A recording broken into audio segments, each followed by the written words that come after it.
প্রত্যেকের মা প্রত্যেকের কাছে সবচেয়ে প্রিয় ব্যক্তি। আমার কাছেও আমার মা মানে তুলনাবিহীন প্রিয় ব্যক্তি। তুলনাবিহীন মানে তার কোনো তুলনা করার সুযোগ নাই।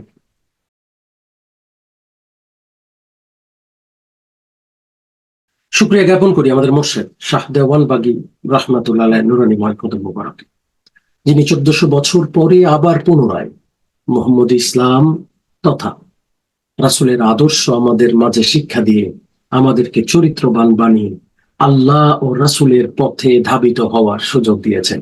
সেই মোর্শেদ কেবলা জানেন নুরানীময় কদম মোবারকে সালাম, শ্রদ্ধা এবং কদমবুচি জ্ঞাপন করছি। আজ আমরা দয়াল মা রাহমাতুল্লাহ আলাইহার 67তম শুভ জন্মদিন পালন করছি। বলতেই তো খারাপ লাগে এই কারণে যে 67 বছর তো আসলে খুব বেশি বয়স না, অথচ দয়াল মা কত আগে আমাদের ছেড়ে চলে গেছেন। দয়াল মা রাহমাতুল্লাহ আলাই মার, আমার কাছে মনে হয় এটা আমার জন্য নয়, আমাদের সকল ভাই বোনের জন্য। প্রত্যেকের মা প্রত্যেকের কাছে সবচেয়ে প্রিয় ব্যক্তি। আমার কাছেও আমার মা মানে তুলনাবিহীন প্রিয় ব্যক্তি। তুলনাবিহীন মানে তার কোনো তুলনা করার সুযোগ নাই। উনি একজন মহিয়সী মাতা ছিলেন। মহিয়সী মাতা ওনার দুই দিক থেকে উনি সম্মানিত ছিলেন। ওনার পিতা ইমাম শাহ চন্দ্রপুরী রাহমাতুল্লাহ আলাইহি,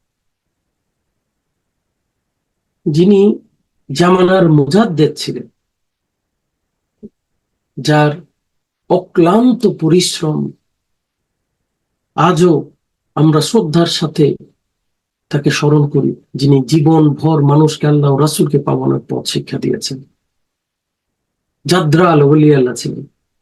ওনার স্বামী জগৎ বিখ্যাত ওলিদের বাদশাহ, সুফিদের সম্রাট ছিলেন।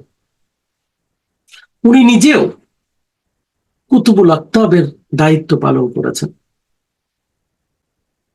এই যে আল্লাহর তরফ থেকে বা পারিবারিক সূত্রে উনি যতটা সম্মানী ব্যক্তি ছিলেন, কিন্তু ওনাকে দেখলে বা ওনাকে যারা সরাসরি দেখেছেন বা ওনার খাদেম যারা ছিলেন বা যে সকল জাকের বোনেরা দয়াল মা রাহমাতুল্লাহ আলাইহাকে কাছ থেকে দেখেছেন, তারা জানবেন কতটা সাধারণ জীবন যাপন করেছেন। উনি আমার মোর্শেদ কেবলা জানের খবর তো আপনারা সবাই জানেন। তিনি 85 সনে ঢাকায় চলে আসেন চন্দ্রপাড়া দরবার শরীফ থেকে। তার জন্য কিন্তু এটা অনেক কঠিন ছিল দয়াল মা রাহমাতুল্লাহ আলাইহির জন্য, যে যেহেতু স্বামী নিজের পিতা এবং মোর্শেদ এর দরবার ছেড়ে ঢাকায় চলে গেছেন, স্ত্রী হিসেবে তিনি স্বামীর কাছে চলে যাবেন, কিন্তু উনি আর পিতার বাড়ি ফেরত যান না। কষ্ট, অভিমান। 85 সনে আমার মোর্শেদ কেবলা যান চন্দ্রপাড়া থেকে ঢাকায় চলে আসেন। যখন মোর্শেদ কেবলা যান ঢাকায় আসবেন, উনি আগে পূর্ব প্রস্তুতি ছিল না, একেবারেই উনার পূর্ব প্রস্তুতি ছিল না। দরবার শরীফে একটা গন্ডগোল ভাব। তো কেউ একজন এসে আমার মোর্শেদ কেবলা জানকে বললেন যে ঢাকা থেকে বা আরামবাগ থেকে যে লঞ্চটা আসছে, সেই লঞ্চে বাবাজান নাকি সন্ত্রাসী বাহিনী নিয়ে আসছেন চন্দ্রপাড়া অ্যাটাক করার জন্য। এরকম একটা চন্দ্রপাড়া দরবার শরীফে একটা কথা রটে। তখন আমার মোর্শেদ কেবলা জান বাইদা বাই অথবা কারো মাধ্যমে বিষয়টা অবগত হন যে কেউ একজন বলছেন যে চন্দ্রপাড়া দরবার শরীফে মোর্শেদ কেবলা জানের পক্ষে, অর্থাৎ সাদাওয়ান বাগীর পক্ষে কেউ একজন মানে পক্ষে আরামবাগ থেকে লঞ্চে সন্ত্রাসী বাহিনী আসছে। তো এই কথা শুনে মোর্শেদ কেবলাজান চিন্তা করেন, যদি আসলে এই ঘটনাটা সত্য হয়, মোর্শেদের দরবার শরীফে এটা গন্ডগোল হবে বা একটা দ্বিমত পোষণ হবে, এটা তো শাহ দেওয়ানবাগী চাইতেন না। উনি কি করলেন, একটা লুঙ্গি গায়ে এবং একটা সেন্ডু গেঞ্জি, এরকম একটা সেন্ডু গেঞ্জি গায়ে আর একটা লুঙ্গি গায়ে পায়ে হেঁটে নদীর পাড়ে আসলেন আসলে কি ঘটনা দেখার জন্য। লঞ্চ ঘাটে যখন আসলেন, লঞ্চ ঘাটে এসে দেখলেন আসলে কোনো সন্ত্রাসী নাই। এটা একটা মিথ্যা বানোয়াট কথা যে আসলে সন্ত্রাসী নিয়ে আসছেন বা এরকম একটা মিথ্যা বানোয়াট কথা। মোর্শেদ কেবলাজান কষ্ট পাই যে এখানে তো আত্মশুদ্ধির শিক্ষা দেওয়ার কথা, এখানে মিথ্যাচার হচ্ছে, আমি আর দরবারে ফেরত যাব না। উনি লঞ্চ ঘাটে ওই যে মানে লুঙ্গি পরা এবং সেন্ডু গেঞ্জি পরা অবস্থায় উনি আর চন্দ্রপাড়া ফেরত গেলেন না, ওই এক কাপড়েই লঞ্চে উঠে বসে পড়লেন যে চলো আমি ঢাকা চলে যাব। সবাই তো হতবাক, ব্যাগ গুছানো নাই, কাপড় চোপড় গুছানো নাই, কোনো কিছু করা নাই, উনি লঞ্চ ঘাটে এসে ঢাকা চলে যেতেছেন। লঞ্চ কিছুক্ষণ অপেক্ষা করলেন, এই খবর চন্দ্রপাড়া পৌঁছাইল আমার মার কাছে। আমার মার অলরেডি তখন 3 সন্তান, 4 সন্তান, অনেক কষ্ট করে চন্দ্রপাড়া মানে ওই যে লঞ্চ ঘাটে আসলেন। লঞ্চ ঘাটে আসার পরে ওনার জন্য তো একেবারে আকাশ ভেঙে পড়ছে না। বাবার বাড়িতে একসাথে সকালের খানা খাইলেন, হ্যাঁ, কেউ কিচ্ছু জানেন না।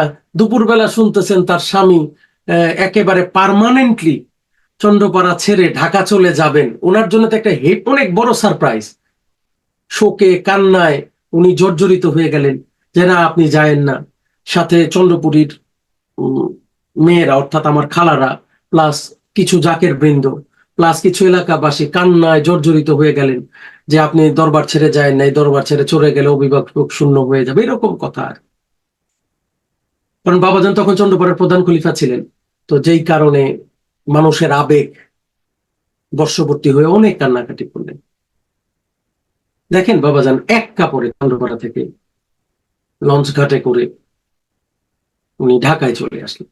আমার মা ওই দিন আমার বাবার সাথে আসতে পারলেন না, আমার ভাই বোনেরা ওই দিন বাবাজানের সাথে আসতে পারলেন না, কারণ কারোই তো কোনো প্রস্তুতি ছিল না। লুঙ্গি পরা আর সেন্ডু গেঞ্জি পরে উনি আসছেন। রাত্রে বেলা লঞ্চে কি খাবেন, কোনো খাওয়ার ব্যবস্থা ছিল না। আর একটা বাজারের ঘাটের মধ্যে লঞ্চ ভিড়িয়ে খুব সম্ভবত চিরা আর গুড় কিনে সারা রাতে চিরা মুড়ি গুড় খেয়ে থাকতে হয়েছে। ভাতেরও ব্যবস্থা হয় নাই, উনি ঢাকায় এসে পড়ছেন। এই কথাটা বলার উদ্দেশ্য হচ্ছে এই যে মানে মার জীবনটা অনেক স্ট্রাগেলে গেছে, অনেক কষ্টে গেছে।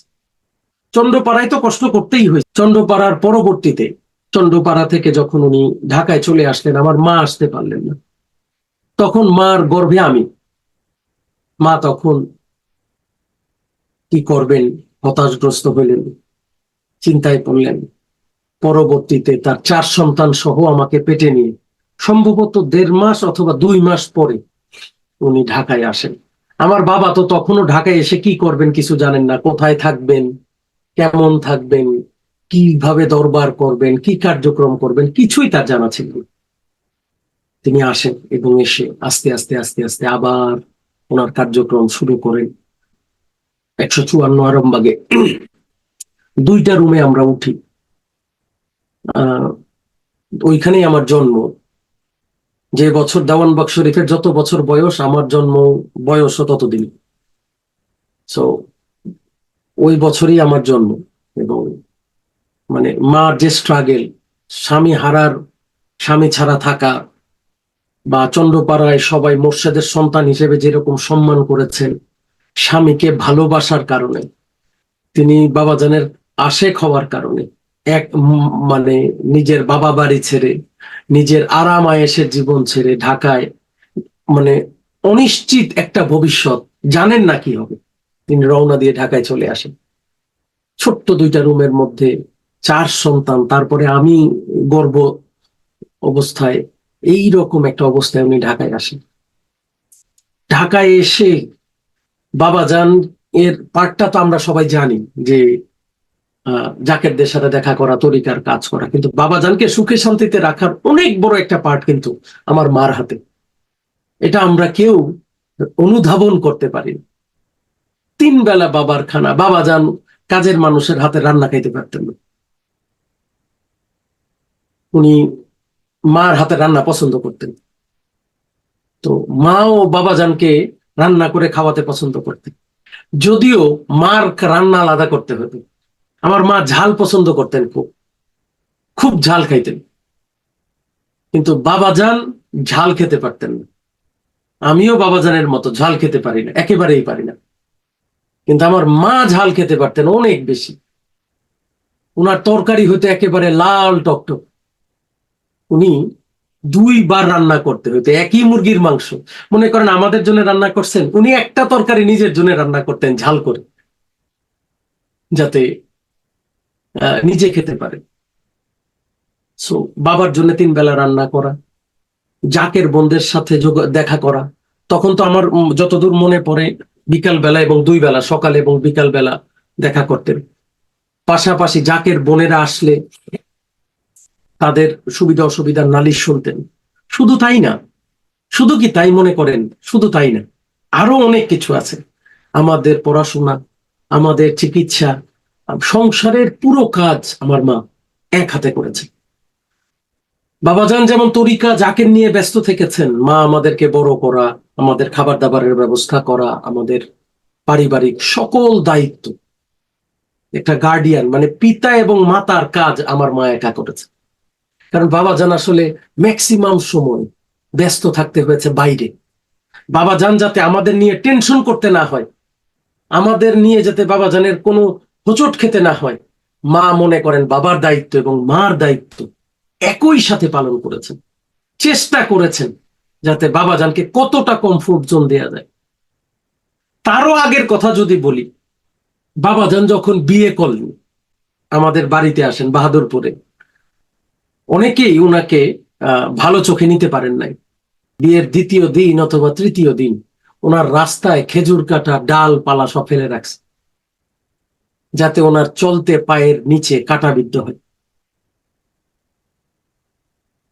কেন ফেলে রাখছেন? পীরের মেয়ে বিয়ে করছেন, এইটা তাদের সহ্য হয় না, যে পীরের মেয়ে যে রাস্তা দিয়ে চলবে কাটা ফুটে যাতে তার পা দিয়ে রক্ত বের হয়। আর আজকে দেখেন, আশেকের প্রেমে সেই জায়গায় আজকে দয়াল মার রহমাতুল্লাহ শুভ জন্মদিনে কত সুন্দর করে আশেকরা সাজাইতেছেন। অথচ এই বাড়িতে যখন দয়াল মা আসছিলেন, এই অবস্থানে যখন দয়াল মা বসছিলেন, উনি কাটাযুক্ত, কাটার আঘাতে রক্তাক্ত হয়েছেন। আল্লাহু আকবার, আল্লাহু আকবার। সো ওনার লাইফটা মানে কখনোই আরামদায়ক ছিল না। আমাদের বাড়িতে তরিকতপন্থী মানুষের অভাব ছিল, যেই কারণে পীরের মেয়ে বিয়ে করছে দেখে সহজভাবে কেউ নেন নাই। অথচ উনি কিন্তু রাজরানীর হালতে চন্দ্রপাড়ায় থেকেছেন, সবাই তাকে মোর্শেদের আওলাদ হিসেবে সম্মান করেছেন। সেই কষ্ট তার শেষ সীমা নাই। তারপরে চন্দ্রপাড়ায় কিছুদিন সংসার করলেন, এই সংসার থেকে আবার চন্দ্রপাড়া থেকে উনি ঢাকায় আসলেন। ঢাকার জীবন তারও কঠিন, অনিশ্চিত ভবিষ্যতে উনি হাজির হলেন ঢাকায়, 4 জন ছেলে মেয়ে, একজনে আরেকজনকে গর্ভে নিয়ে। সেখান থেকে আমার মোর্শেদের পাশে ছায়ার মতো দাঁড়িয়ে থেকে মোর্শেদকে সলা পরামর্শ, বাবাজান যখন কোনো কিছু মানে মনে কষ্ট পাইতেন বা মনের আঘাত থাকতো, বাবাজান মনক্ষুণ্ণ থাকতেন, আমাদের কারো কাছে বাবাজান শেয়ার করতেন না, না কোনো মুরিদের কাছে শেয়ার করতেন। ওই দয়াল মার সাথে কুটুর কুটুর গল্প করতেছেন, মনের কষ্ট বলতেছেন, মা আবার তাকে সান্ত্বনা দিতেন। মা যেহেতু কুতুবুল আকতাব ছিলেন, তার আগে উনি আল্লাহর ওয়ালি ছিলেন, উনি অনেক সময় বাবাজানকে বলতেন, রাসূল আপনাকে এইটা বলেছেন, আল্লাহ আপনাকে এইটা বলেছেন, অমুকে আপনাকে এইটা বলেছেন। উনি কাশফ খোলা ছিল, উনি দেখতে পেতেন, এবং উনি বাবাজানকে পরামর্শ দিতেন যে এইটা এইভাবে করেন, ওইটা ওইভাবে করেন। এভাবেই আসলে দয়াল মাকে আমি দেখি। আর যে কথা বলছিলাম যে উনি এত সম্মান আল্লাহর তরফ থেকে পেলেও উনি খুব স্বাভাবিক জীবনযাপন করেছেন, একেবারে নরম সরম মানুষ, অভিমানী মানুষ ছিলেন। উনি চিল্লাচিল্লি করতে পারতেন না, উনার রাগ মানে হইলেও উনি ঝগড়া করতে পারতেন না, উনি গালটা ফুলে বসে থাকতেন, কথা আর বলবেন না, 2 দিন বলবেন না, খাবেনও না। কথা বলবেন না, শুধু খাবেন না, খাওয়া দাওয়া 2 দিন 3 দিন বন্ধ, চিল্লা চিল্লি নাই, কোথাও কোনো নাই, কিন্তু উনি সব কাজ করবেন, রান্না বাড়ি করে দিবেন, জানেন, গাল ফুলায়। উনি গাল ফুলিয়ে কিন্তু রান্না বন্ধ করেন নাই, আমাদের দেখা বন্ধ করেন নাই, কিন্তু উনি রাগ, উনি শুধু কথা বলবেন না, নিজের খাওয়া দাওয়া নিজেকে কষ্ট দিবেন, খাবেন দাবেন না। মন টন খারাপ, 2 দিন হয়ে গেছে খাবেন না। এরপরে বাবা জান আইসা পাশে বসতেন, বসে বলতেন, এই তুমি খাও না কেন? বাবা জান আদর করে মাকে মাঝে মধ্যে মনা ডাকতেন। তো তো মনা, এই মনা, তুমি খাবা না? না খাবো না। না আমি খাবো না। কেন খাবো না কেন? বলতো আমি রাগ করছি। আবার রাগ করলে বলে কেমনি আমি রাগ করছি? মানে বাবাজান হাসানোর চেষ্টা করতেন। এই যদি মা একটু 2-4টা কথা বলতেন, বাবাজান দিত মা হেসে, এই হাসির সাথে সাথে রাগ শেষ। আর মার আরেকটা জিনিস ছিল, মা কখনো রাগ ধরে রাখতে পারতেন না। মানে আমরা আছি না, একবার রাগ হলাম, 6 মাস 1 বছর পরে আবার ওই কথা তুলতাম, এই তুই না ওইটা করছিলি। কি আমরা এরকম করি না বলেন? 6 মাস 1 বছর পরে বলি না, এই তোর ওইটা করছিলি মনে আছে? মা কখনো না। যদি একবার মা কাউকে মাফ করে দিছেন, তার জীবনে ওই কথার পুনরাবৃত্তি করেননি, কখনো করেন নাই। উনি সরল মানুষ ছিলেন। ইমাম শাহচন্দ্রপুরী রহমাতুল্লাহ আলাইহি এরকম একেবারে সহজ সরল মানুষ ছিলেন। মার আরেকটা বিষয় ছিল, ওনার মুখ এবং ওনার মন এক। এই জন্য অনেক সময় অনেক আশেকের রাসূল ভাই বা বোনদের কাছে দয়াল মা রহমাতুল্লাহ আলাইহার কথা একটু শক্ত মনে হইতো, কিন্তু উনি আসলে শক্ত না। মানে ওনার কখনো মনের মধ্যে একটা আর মুখের মধ্যে একটা হয় নাই। হ্যাঁ, উনি যদি আপনাকে দেখে পছন্দ না হয় বা আপনাকে দেখে যদি ভালো না লাগে, মুখের উপরে বলে দিবেন যে আপনাকে আমার ভালো লাগে না। মানে উনি ইয়া করতেন না, মানে আমরা যেমন আছেন একটু চক্ষু লজ্জা দিয়ে কথা বলি, বা কারো অসম্মান হবে, আমরা এরকম বললে উনি কষ্ট পাবেন, এটা চিন্তা করি, মা কখনো এটা ভাবতেন না। উনি অলওয়েজ ওনার এই জায়গা আর ওনার এই জায়গা একই রকম থাকত, কখনো ভিন্ন দেখি নাই। ওনার পছন্দ না মানে না, নাই বলবেন। উনি কখনো আমাকে খুশি করার জন্য বা কাউকে, ইভেন বাবাজানকে খুশি করার জন্য উনি বলবে না যে এইটা আমার পছন্দ হয়েছে। উনি বলবেন না আমার পছন্দ না, ঠিক আছে আপনি করলে করেন, কিন্তু আমার পছন্দ হয়নি। এরকম মানুষ ছিলেন। মানে আছে না যে আমরা মানে ম্যানেজ করে সমাজে একটু সবাইকে ম্যানেজ করে চলি বা ম্যানেজ করে 2-4টা কথা বলি, মা এরকম ছিলেন না। উনি ম্যানেজ করে কথা বলতেন না। উনি যাহা সত্য, যাহা স্পষ্ট, উনি স্পষ্ট বলতেন। সেভাবেই আমরা আমাদের মাকে চিনেছি। এবং আমাদের মা আমাদের আহ দিকে, মানে আমাদের মা আমাদের দিকে একদিকে যেমন পিতার দায়িত্ব পালন করেছেন, আরেকদিকে মাতার দায়িত্ব পালন করেছেন। যে কারণে মা থাকতে পরিবারটা অনেক বেশি আমাদের শক্তিশালী বা কম্বাইন থেকেছে। আসলে ছোটবেলায় আমার রাগ ছিল অনেক। আমি ব্যক্তি হিসেবে খুব বদরাগী মানুষ ছিলাম। বাবাজান আমার রাগের জন্য নিজেই 3 লক্ষ টাকা পর্যন্ত মানত করছিলেন। মানে আমার রাগ হলে আমার হিতাহিত জ্ঞান থাকতো না, বা মানে অল্পতেই আমি অনেক বেশি রাগ হয়ে যেতাম। তো এই রাগটা কোনোভাবে আমার নিয়ন্ত্রণ হইতেছিল না। তো মার অলৌকিক ঘটনাটা আমার মুখ থেকে শুনলে মনে হয় আরেকটু স্পষ্ট ভাবে জানবেন যে অলি আল্লাহগণ কেমন হন। দয়াল মা রহমাতুল্লাহ আলাইহা কুতুবুল আকতাবের দায়িত্ব পাবেন। তো ঘটনাটা ছিল এরকম, বাবাজান একদিন একদা আমাদের সাথে পরামর্শ করতেছিলেন একদিন দুপুরবেলা, যে অমুক এলাকার ওই কুতুবুল আকতাব ছিলেন একজন পুরুষ, ওনার ওফাত লাভ করেছেন। নতুন একজন আল্লাহ দয়া করে কুতুবুল আকতাব নির্ধারণ করবেন, তো আমি তোমার আম্মার নামটা সুপারিশ করেছি, আল্লাহ যদি দয়া করে কবুল করেন। তো মালিকের শান, মালিকের দয়া, তিনি দয়া করে আমার মাকে কুতুবুল আক্তাব হিসেবে গ্রহণ করলেন।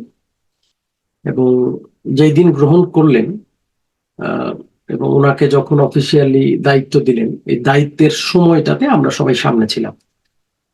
দয়াল মা মোরাকাব অবস্থায় ছিলেন, আমার মোর্শেদ কেবলা জানো মোরাকাব অবস্থায় ছিলেন, ইভেন আমরাও মোরাকাব অবস্থায় ছিলাম, ভাই বোনেরা সবাই ওই মোরাকাব অবস্থায়। আহ এটা মানে কাশফের মাধ্যমে ওনারা দেখতে পান যে আমরা সবাই উপস্থিত, এবং আমরাও দেখতে পাই যে মহান রাব্বুল আলামিন দয়া করে আমার মা অর্থাৎ দয়াল মা রহমাতুল্লাহ আলাইহাকে কুতুবেল আক্তাবের দায়িত্ব অর্পণ করেন। আমরা সবাই একসাথে মোরাকাবায় বসে একই জিনিস সবাই দেখি। তো দেখার পরে আহ ওই যে আমার মা মোরাকাবায় গেলেন, যাওয়ার পরে উনি প্রায় 1 মাসের মতো জজবা হালতে চলে যান। ওইখান থেকে, ওই অবস্থা থেকে স্বাভাবিক হিতাহিত দিন দুনিয়ার কোনো খবর আর ওনার নাই। ওনার খাওয়া লাগতো না, ওনার টয়লেট চাপতো না, ওনার অজু লাগতো না, উনি একেবারে দিন দুনিয়ার খবর থেকে বেখবর হয়ে গেলেন। সারাদিন চোখ বন্ধ করে থাকতেন, চোখ খুলতেন তো কথা বলতেন না, একদিকে তাকিয়ে থাকতেন। ওই সময় থেকে প্রায় 1 মাস এরকম একটা তরিকতের হালত ওনার চলল। তো বাবা জান আমাদেরকে ডাকলেন, ডেকে সতর্ক করলেন যে তোমার মার এখন জজবা চলতেছে, আহ ওনার কিছু কিছু সময় ফানাফিল্লা অবস্থায় থাকতে পারেন, অর্থাৎ উনি আল্লাহর সাথে মিশে একাকার থাকতে পারেন। তোমরা এই সময় সতর্ক এবং সাবধান থাকবা, কোনোভাবে যাতে তোমার মার সাথে বেয়াদবি না হয়। কারণ এই সময় যদি তোমার মার সাথে তোমাদের বেয়াদবি হয়, তাহলে তোমাদের উপরে অনেক বড় গজব নেমে আসবে। তো এই কথা বলার পরে আমরাও একটু সতর্ক। তো একদা মা আমাকে বললেন যে ডাকলেন, এই কতটা দিকে আস। আমি বললাম জি মা। বললো আমার জন্য একটা কোক নিয়ে আস, আমি কোক খাবো। তা আমি বললাম কোক খাবেন? বললো হ্যাঁ, একবারে ঠান্ডা। এইভাবে, ঠিক এইভাবেই শব্দটা বলে, মানে হাসি দিয়ে, একটা মিষ্টি একটা হাসি দিয়ে, ঠান্ডা একটা কোক নিয়ে আসবে, এরকম একটু টান দিয়ে বললেন, ঠান্ডা একটা কোক নিয়ে আসবে। তা আমি তো বুঝতেছি মার জজবা হালত, হুকুম না মানলেও তো আমার মুসিবত, বুঝছেন না। ইয়াং ছিলাম, ওজন কম ছিল। এক দৌড়ে মনে করেন আমাদের দরবার শরীফ থেকে বের হয়ে, ওই যে গলি দিয়ে বের হয়ে একটা দোকান ছিল, কি নাম যেটা এখন তো মনেও নাই, বিসমিল্লা টিসমিল্লা কিনা, ওই যে যাই হোক, গলি দিয়ে ঢুকে দৌড়ে একটা দোকানে গেলাম। তখন আমাদের দেশে ডিপ ফ্রিজে কোক রাখতো কিছু কিছু দোকান, মুদির দোকান। তো একটা কোক কিনলাম, কাচের বোতলের কোক, একেবারে ঠান্ডা। তো নিয়ে দৌড়ে মার কাছে আসলাম, এই নেন মা কোক, আপনার জন্য নিয়ে আসছে। মা একটা হাসি দিয়ে বললেন, এই কোক কে এভাবে খাওয়া যাবে, একটা গ্লাসে ঢাল। ঢাললাম একটা গ্লাসে, গ্লাসে ঢাললাম। আমারে বললেন ঠিক আছে। মা খাটে বসা, বুঝছেন, দয়াল মা খাটে বসা। তা আমি তো দাঁড়ায় আছি। তো আমারে বললেন আয় আমার মাটিতে এসে বস, আমার সামনে এসে বস। তা আমি গিয়ে মার কদম মুবারকের সামনে মাটিতে গিয়ে বসলাম। তা আমার ধারণা সামনে এসে বসতে বলতেছে, অর্থাৎ মা মনে হয় আমার একটু কোক খাইতে দিবে মার কাছ থেকে, বুঝছেন। যে আমার তো ধারণা হলো মা যেহেতু নিজে তার একা একা কোকটা খাবে না, মা তো হয়তো কোক আমাকে খেতে দিবে, বুঝছেন না। তা আমিও সুন্দর কোক খাওয়ার লোভে কাছাকাছি, একবারে কাছে গিয়ে বসলাম, আরো কাছে আয়। তা আমি ভাবলাম যে মনে আমারে খাওয়াই দিবে, বুঝছেন। সে এখন কাছাকাছি গিয়ে যখন বসছি, এমন ঠান্ডা কোক ডিপ ফ্রিজ থেকে আমি আনছি, এই পুরো গ্লাসটা আমার মাথায় ঢেলে দিচ্ছে। পুরো গ্লাসের কোক পুরোটা আমার মাথায় ঢেলে দিচ্ছে। আমি তো রাগের চোটে কি করব হুঁশ নাই। আমার দিকে তাকিয়ে হাসতেছে। আমি বলছি মা, মাথায় কোকটা কেন ঢাললেন আপনি? বলে তোর না রাগ ছিল, যা আজকে থেকে তোর রাগ মাফ করে দিলাম, তোর আর রাগ হবে না। আজকে সারা দুনিয়ার মানুষ এ দায়িত্বে আসার পরে অপমান, অপদস্থ, নির্যাতন, নিপীড়ন করে, আমি রাগ হই? কাউকে মন্দ বলতে শুনছেন? প্রতিবাদ করতে শুনছেন? ওই যে দয়াল মার কোক মাথার মধ্যে ঢালছে, অলিয়ালার খেলা বোঝা বড় দায়। বলে নাই তুই নামাজে বৈশা ডাক, কোক আনাইছে আমাদের দিয়ে, চিন্তা করেন। কোক আনাইয়া সেই কোক আমার মাথার উপরে ঢেলে দিছে। কি খেলা দেখেন, সেই যে রাগ হারাইলাম, সেই যে মালিক দয়া করলেন, ওই যে রাগ হারাইলাম, আজও দেখেন মালিকের দয়ায় আপনাদের সাথে আছি, হাসি মুখে কাজ করতে পারি। আল্লাহ দয়া করে সুযোগ দিচ্ছেন। এর সুযোগের পিছনে বড় নিয়ামত হচ্ছে আমার দয়াল মা রহমাতুল্লাহ আলাইহি। ঠান্ডা কোক এনে মাথায় ঢাললেন, কোনো দোয়া পড়া পানি না, কোনো তাবিজ নাই, কোনো ফুটু দেন নাই, কোনো কিছু করে নাই, বাজার থেকে কোক এনে মাথায় ঢেলে দিছে। এই কোকই আমার মাথা ঠান্ডা করে দিছে। বুঝেন অবস্থা, অলি আল্লাহর দয়া বোঝা, ওনার কারামত বোঝা মনে বড় দায়। মুর্শিদ কেবলা জান বলতেন যে তোমরা মনে করো না তোমার দয়াল মার ক্ষমতা নাই। তখন দয়াল মা ইবেন কুতুবুল আকতাব ছিলেন না। পুরীর সময়ে আমার মোর্শেদ কেবলা জানের মাত্র বিবাহ হয়েছে। মোর্শেদ কেবলা জান ভাবতেন যে মোর্শেদের আওলাদ, তার কি আসলে আমি যে বিয়ে করলাম তাকে একটা বিয়ে করলাম মোর্শেদের আওলাদ, এখন ওনার কি তরিকতের কামালিয়াত আছে কিনা চিন্তা ভাবনা করতে না। তো এরকম ভাবতে ভাবতে কামালিয়াত আছে কিনা, কামালিয়াত আছে কিনা, রাত্রের বেলা ঘুমাইছে। ঘুমানোর পরে বাবাজান সকালবেলা ঘুম থেকে উঠে দেখেন যে যেই বালিশে ওনার মাথা থাকার কথা, ওই বালিশে ওনার পা, যেখানে ওনার পা থাকার কথা ওইখানে ওনার মাথা, মানে উনি উল্টা হয়ে ঘুমাইতেছে। উনি চিন্তা করলেন ঘটনা কি, রাত্রে বেলা আমার উল্টাই লোকে, বালিশে থাকবে মাথা, বালিশে পা গেল কেমন, আর পায়ের জায়গায় মাথা গেল কেমন। যাক, দ্বিতীয় দিনে উনি দেখেন আবার একই ঘটনা ঘটছে। দ্বিতীয় দিন ঘুমাইছেন, ওই বালিশের মধ্যে ওনার পা আর পায়ের জায়গায় মাথা মোবারক। বাবাজান দ্বিতীয় দিন সহ্য করতে না পেরে মারে জিজ্ঞেস করছে, তুমি কি রাত্রেবেলা আমারে ঘুরাই টুরাই রাখছো নাকি? মা বললো, না, আপনি তো বললেন যে মনে মনে ভাবতেছেন যে আমার কামালিয়াত আছে কিনা, তাই আল্লাহ একটু আপনাকে দেখাইতেছে যে আপনাকে উল্টা কইরা শুয়াইয়া যে আমার কামালিয়াত আছে কিনা। কি বুঝেন? এই ছিলেন দয়াল মা। উনি এমন, ওনার অনেক ঘটনা আছে। আমার মা তো আমার সারাটা জীবনই তো মা, তাই না? আমার জীবনের অর্ধেকটার বেশি সময় মাকে আমি পাইছি। মার মমতা, মার ভালোবাসা, মার টেক কেয়ার আমি পাইছি। আর আমার সাথে মার বন্ডেজ বা অ্যাটাচমেন্ট অনেক ভালো ছিল, ভালোবাসার শেষ নাই। আজকে দয়াল মার ৬৭তম শুভ জন্মদিনে তিনি শুধু আমার জন্য করেছেন এরকম না, সকল ভাই বোনের জন্য করেছেন। শুধু ভাই বোন না, আপনি দরবারের যে কোনো জাকের ভাই যারা দরবারে থেকেছেন জিজ্ঞেস করেন, ভালো খাবার হয়েছে, ভালো রান্না হয়েছে, ডাক দিয়ে এনে খাওয়াই দিছেন। পর্দার কারণে সামনে যান নাই, খাবার পাঠাই দিছেন। ফলমূল আপনারা নিয়ে আসছেন, বেশি হয়ে গেছে, জাকেরদের ডাক দিয়ে সব খাওয়াই দিছেন। সব সময় এরকম করেছেন। আজকে দয়াল মার শুভ জন্মদিনে বিভিন্ন খানকা শরীফ, বিভিন্ন দরবার শরীফ গুলো সুন্দরভাবে সাজিয়েছেন।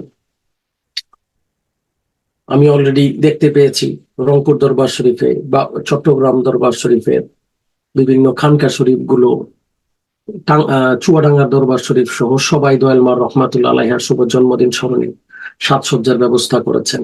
বিভিন্ন খানকা শরীফ গুলো কেকের ব্যবস্থা করেছেন। আপনাদের সবাইকে ধন্যবাদ এবং কৃতজ্ঞতা জানাই যে দয়াল মাকে এরকম শ্রদ্ধার সাথে স্মরণ করার জন্য। আর অলি আল্লাহদের জন্মদিন আমাদের জন্য একটি ওয়াসিলা, আল্লাহর কাছ থেকে মাপ পাওয়ার জন্য। আমরা আজকের এই দিনে আল্লাহর কাছে নিজেদের জন্য ক্ষমা চাই। আল্লাহ যেন দয়া করে দয়াল মা রহমাতুল্লাহ আলাইহার শুভ জন্মদিনের ওসিলায় আমাদের গুনাহগাটাগুলোকে মাফ করে দেন, আমাদের ভুল বেয়াদবি গুলোকে মাফ করে দেন, আমাদের বিপদ আপদ বালা মুসিবত গুলোকে তিনি দূর করে দেন। সবাই বলুন আমিন। আপনাদের সকলের সুস্বাস্থ্য এবং দীর্ঘায়ু কামনা করে আমি গোলাম আজকে বিদায় চাই। আপনারা সবাই ভালো থাকবেন, সুস্থ থাকবেন, নিরাপদে থাকবেন। আসসালামু আলাইকুম ওয়া রাহমাতুল্লাহি ওয়া বারাকাতুহু।